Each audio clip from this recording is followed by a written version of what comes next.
हर हर महादेव साथियों। मैं पीताम्बर आप सभी का स्वागत करता हूं हमारे YouTube चैनल प्रियम धार्मिक वीडियो में। दोस्तों, आज की वीडियो बहुत ज़्यादा खास होने वाली है। दोस्तों, देवभूमि उत्तराखंड को देवताओं की भूमि कहा जाता है। आज हम जिस मंदिर के बारे में बात करने जा रहे हैं वो भी देवभूमि उत्तराखंड में स्थित है। दोस्तों, आज हम एक ऐसे मंदिर के बारे में बात करने जा रहे हैं जो 5 नदियों के संगम पर स्थित है। इसी कारण इस मंदिर का नाम पंचेश्वर महादेव है। तो दोस्तों, वीडियो को शुरू करते हैं, लेकिन उससे पहले आप सभी से अनुरोध है कि वीडियो को अंत तक जरूर देखें। वीडियो को अपने दोस्तों और रिश्तेदारों के साथ अवश्य शेयर करें और चैनल को सब्सक्राइब जरूर करें। तो दोस्तों, शुरू करते हैं। दोस्तों, पंचेश्वर महादेव मंदिर उत्तराखंड के पिथौरागढ़ जिले में स्थित है। भगवान शिव को समर्पित एक प्राचीन हिंदू मंदिर है। भव्य शारदा और सरयू नदी के संगम पर स्थित यह मंदिर भक्तों के लिए गहरा आध्यात्मिक महत्व रखता है और दूर दूर से तीर्थयात्रियों को आकर्षित करता है। यह मंदिर, जिसे चौमू महादेव मंदिर भी कहा जाता है, माना जाता है कि इसका निर्माण 11वीं शताब्दी के दौरान कत्यूरी राजाओं द्वारा किया गया था, जो क्षेत्र की समृद्ध ऐतिहासिक और सांस्कृतिक विरासत को प्रदर्शित करता है। दोस्तों, यह भव्य 2 स्तरीय मंदिर अपने समय की स्थापत्य प्रतिभा का प्रमाण है। ऊपरी स्तर पर भगवान शिव का प्रारंभिक मंदिर है, जबकि निचले स्तर पर विष्णु, लक्ष्मी और गणेश जैसे देवताओं को समर्पित अन्य पवित्र मंदिर हैं। हरे भरे वनों के बीच घिरा हुआ यह मंदिर भक्तों और आगंतुकों के लिए एक शांत वातावरण प्रदान करता है, जो उन्हें सांत्वना पाने और आध्यात्मिक चिंतन में संलग्न होने के लिए आमंत्रित करता है। अपने धार्मिक महत्व के अलावा पंचेश्वर महादेव मंदिर रोमांच और अन्वेषण के प्रवेश द्वार के रूप में भी कार्य करता है। आसपास की पहाड़ियाँ ट्रैकिंग के शौकीनों के लिए उत्कृष्ट अवसर प्रदान करती हैं, जबकि पास की नदियाँ मछली पकड़ने के शौकीनों और राफ्टिंग के शौकीनों को रोमांचकारी जल क्रीड़ा अनुभवों की तलाश में आकर्षित करती हैं।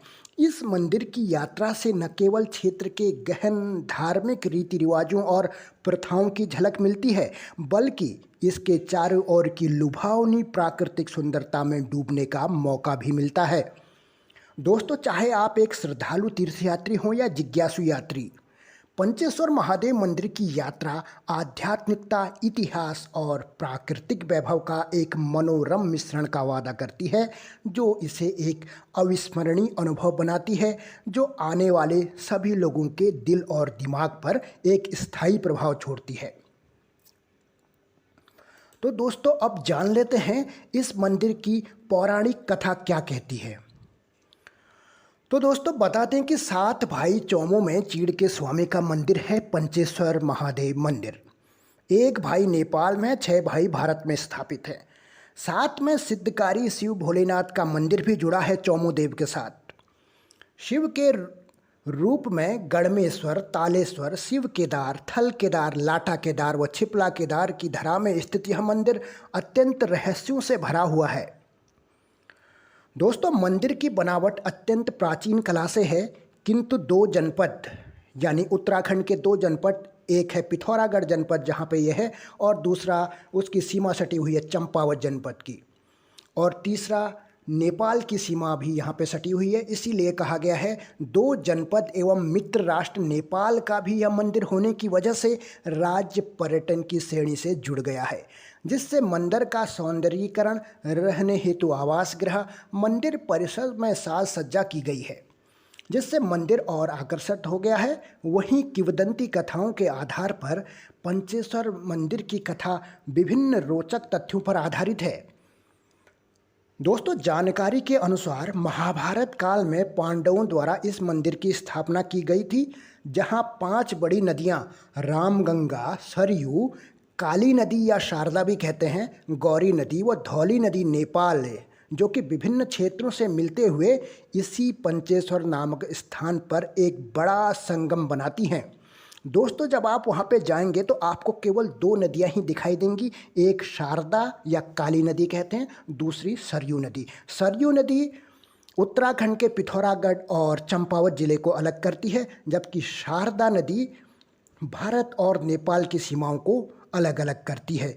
उसके बाद दोनों का यहाँ पर मिलन हो रहा है, इसीलिए इस स्थान को पंचेश्वर कहा गया है। जो बाकी की 3 नदियाँ हैं, रामगंगा, गौरी नदी व धौली नदी, ये पहले ही मिल चुकी हैं। वहाँ पे आप जाएंगे तो केवल आपको 2 ही नदियाँ दिखाई देंगी।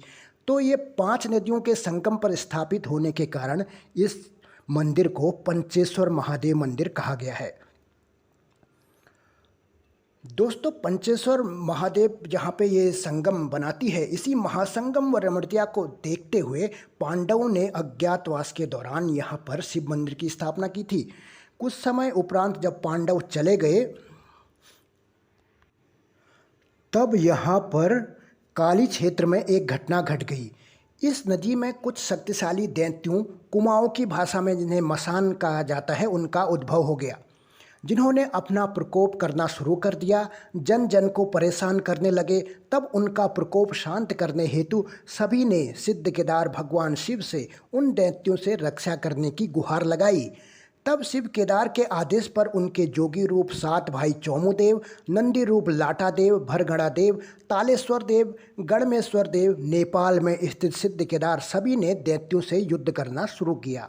लगभग एक दैत्यों के सेनापति देवताल को छोड़कर सभी दैत्यों से विजय प्राप्त हो गई।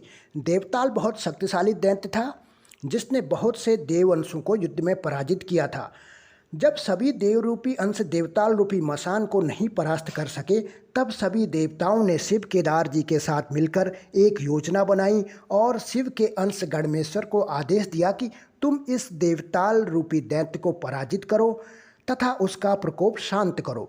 तब गणमेश्वर ने काली के मसान देवताल के साथ भयंकर युद्ध किया और उसे पराजित कर लोहे की जंजीरों से जकड़कर एक गहरे तालाब में डाल दिया तथा उसके ऊपर अपना एक पांव रख दिया तथा जंजीर का एक सिरा अपने हाथ में पकड़ रोमा नामक स्थान, जो कि पिथौरागढ़ जनपद के भयंकर जंगल में खुद को स्थापित किया।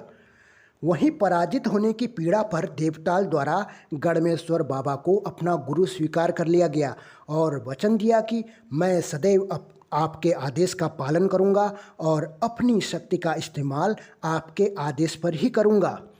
साथ ही गुरु गणमेश्वर के आदेश पर प्रजा या याचक का न्याय करने का वरदान उन्हें प्राप्त हुआ। परम आस्था का प्रतीक इस धाम को माना जाता है।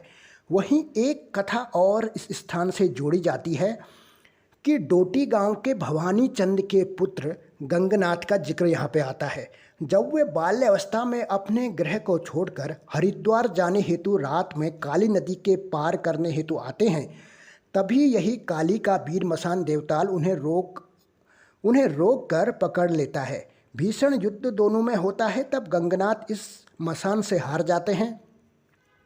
मसान देवताल गंगनाथ को गहरे तालाब में दबाने की कोशिश करता है। तभी गंगनाथ अपने इष्ट देव सिद्ध केदार को आवाज़ लगाते हैं। तभी सिद्ध केदार बाबा आकर देवताल मसान से उनकी रक्षा करते हैं तथा शीघ्र वहां से जाने को कहते हैं।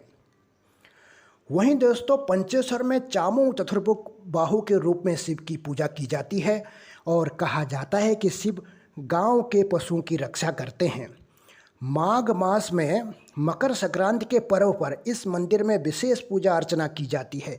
मंदिर के सतह में बहने वाली 5 नदियों के महासंगम तट पर लोग सबसे बड़ा तीर्थ मानते हैं। यहाँ उपनयन संस्कार भी करते हैं और माघ की त्रिवेणी में 3 दिनों तक स्नान कर खुद को पवित्र करते हैं। यहाँ से लोग गंगा जल को दूर दूर तक ले जाते हैं।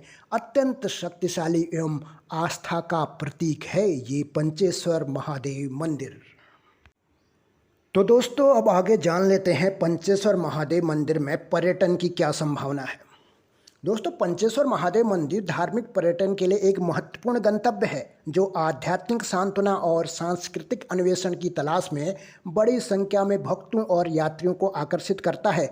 उत्तराखंड के पिथौरागढ़ जिले में शारदा और सरयू नदी के संगम पर स्थित यह मंदिर पर्यटकों का मन मोह लेता है। मंदिर का ऐतिहासिक और स्थापत्य महत्व है जो 11वीं शताब्दी का माना जाता है। इतिहास प्रेमियों को आकर्षित करता है।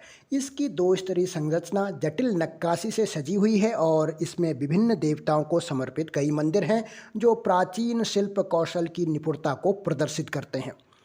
पर्यटक मंदिर की भव्यता और आसपास की प्राकृतिक सुंदरता के बीच मिलने वाले शांत वातावरण से मंत्रमुग्ध हो जाते हैं। यात्रियों के बीच पंचेश्वर महादेव मंदिर की लोकप्रियता आध्यात्मिकता और रोमांच के अनूठे मिश्रण के कारण है। चैत्र नवरात्रि उत्सव के दौरान भक्त मंदिर में आते हैं और जीवंत उत्सवों, भक्ति अनुष्ठानों और पारंपरिक नृत्यों में डूब जाते हैं।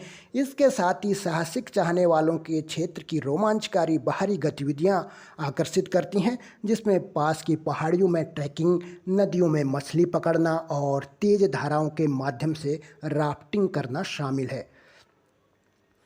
शारदा और सरयू नदियों का संगम जहां मंदिर खड़ा है, धार्मिक और मनोरंजक दोनों अनुभवों के लिए एक सुरम्य वातावरण बनाता है। यात्री प्राचीन प्राकृतिक परिवेश से मंत्रमुग्ध हो जाते हैं जो विश्राम, आत्मनिरीक्षण और प्रकृति के साथ जुड़ाव के अवसर प्रदान करते हैं। मंदिर की लोकप्रियता आगंतुकों की विविध रुचियों को पूरा करने, आध्यात्मिक भक्ति, सांस्कृतिक विसर्जन और रोमांचकारी घटनाओं को एक मनोरम गंतव्य में मिश्रित करने की क्षमता में निहित है। कुल मिलाकर पंचेश्वर महादेव मंदिर एक सांस्कृतिक और आध्यात्मिक केंद्र के रूप में कार्य करता है जो धर्म, इतिहास और उत्तराखंड के प्राकृतिक आश्चर्यों के साथ गहरा संबंध चाहने वाले यात्रियों की एक विस्तृत श्रृंखला को आकर्षित करता है। तो दोस्तों, अब जान लेते हैं पंचेश्वर मंदिर का इतिहास क्या है। पंचेश्वर महादेव मंदिर, जिसे चौमू महादेव भी कहा जाता है, एक ऐतिहासिक हिंदू मंदिर है जो भारत के उत्तराखंड के पिथौरागढ़ जिले में शारदा और सरयू नदियों के संगम पर स्थित है। दोस्तों, मंदिर का एक समृद्ध इतिहास है जो 11वीं शताब्दी का है, जब ऐसा माना जाता है कि इसका निर्माण कत्यूरी राजाओं द्वारा किया गया था। यह मंदिर हिंदू पौराणिक कथाओं में बहुत महत्व रखता है और भगवान शिव को समर्पित है। ऐसा कहा जाता है कि मंदिर का निर्माण दो नदियों के पवित्र संगम पर देवता की उपस्थिति होने के कारण भी किया गया था। दोस्तों, अब जान लेते हैं पंचेश्वर महादेव मंदिर के मौसम और तापमान के बारे में। दोस्तों, पंचेश्वर महादेव मंदिर का जो तापमान है वो भारत के उत्तराखंड और आसपास के हिमालयी क्षेत्र में इसके स्थान से प्रभावित होता है। दोनों नदियां पूरे वर्ष अलग अलग मौसमों के साथ एक सुखद और मध्यम जलवायु का अनुभव करती हैं। गर्मियों के महीनों में यानी अप्रैल से जून तक मौसम आमतौर पर गर्म होता है और तापमान 20 से 35 डिग्री सेल्सियस के बीच होता है। बाहरी गतिविधियों के साथ जल क्रीड़ाओं के लिए यह समय आदर्श माना जाता है।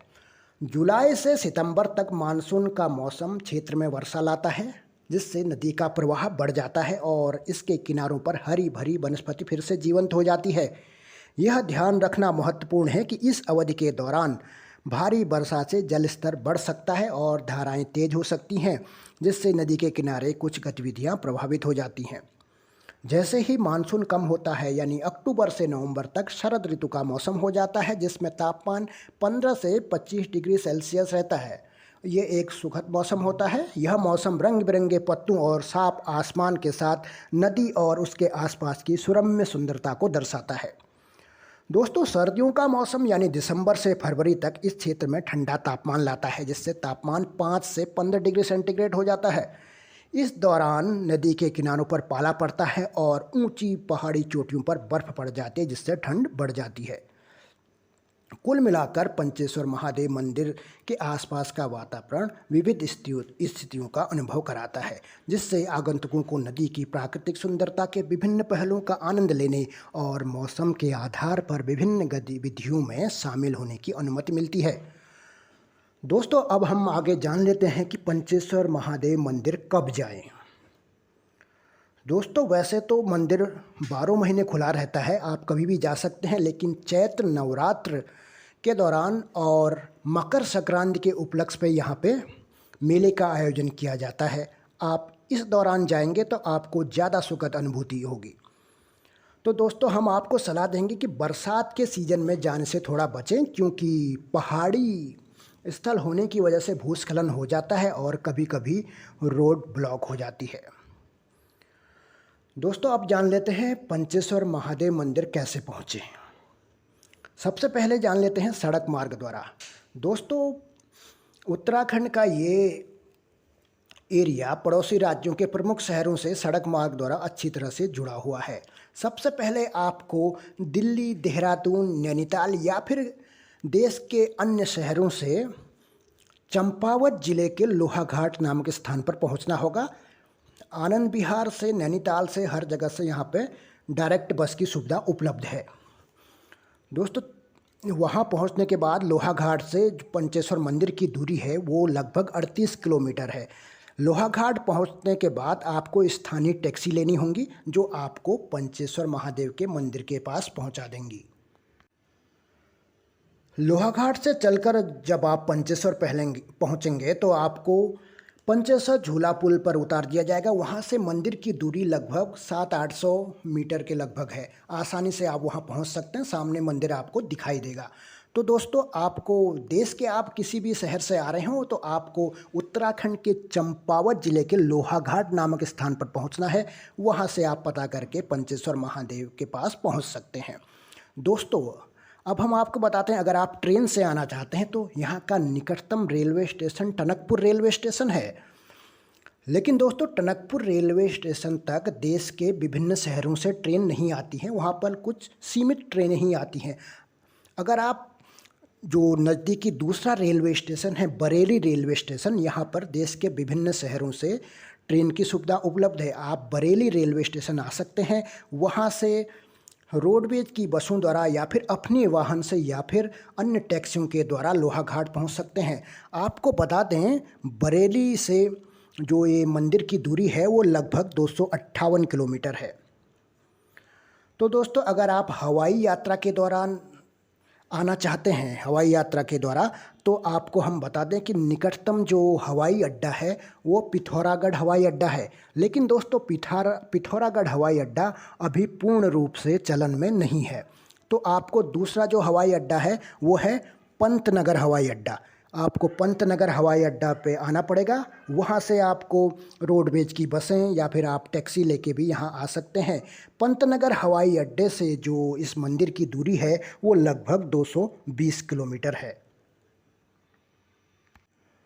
तो दोस्तों, अंत में इतना कहना चाहेंगे कि अगर इस मंदिर का विकास और ज़्यादा करना चाहिए, प्रशासन को इस ओर थोड़ा ध्यान देना चाहिए जिससे यहाँ की मूलभूत सुविधाएं और ठीक हो जाएं।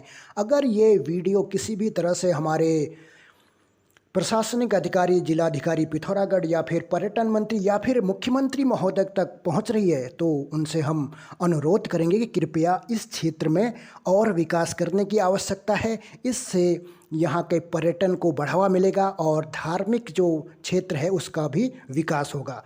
तो दोस्तों, ये थी आज की वीडियो। आशा करता हूँ कि आप लोगों को वीडियो पसंद आई होगी। तो दोस्तों, इसी तरह की धार्मिक वीडियो देखने के लिए चैनल को सब्सक्राइब जरूर करें और वीडियो को अपने दोस्तों व रिश्तेदारों के साथ अवश्य शेयर करें, क्योंकि दोस्तों अच्छी बातें सभी तक पहुंचनी चाहिए। तो दोस्तों, मिलते हैं अगली वीडियो में। तब तक के लिए अपने मित्र पीताम्बर को अनुमति दीजिए। हर हर महादेव।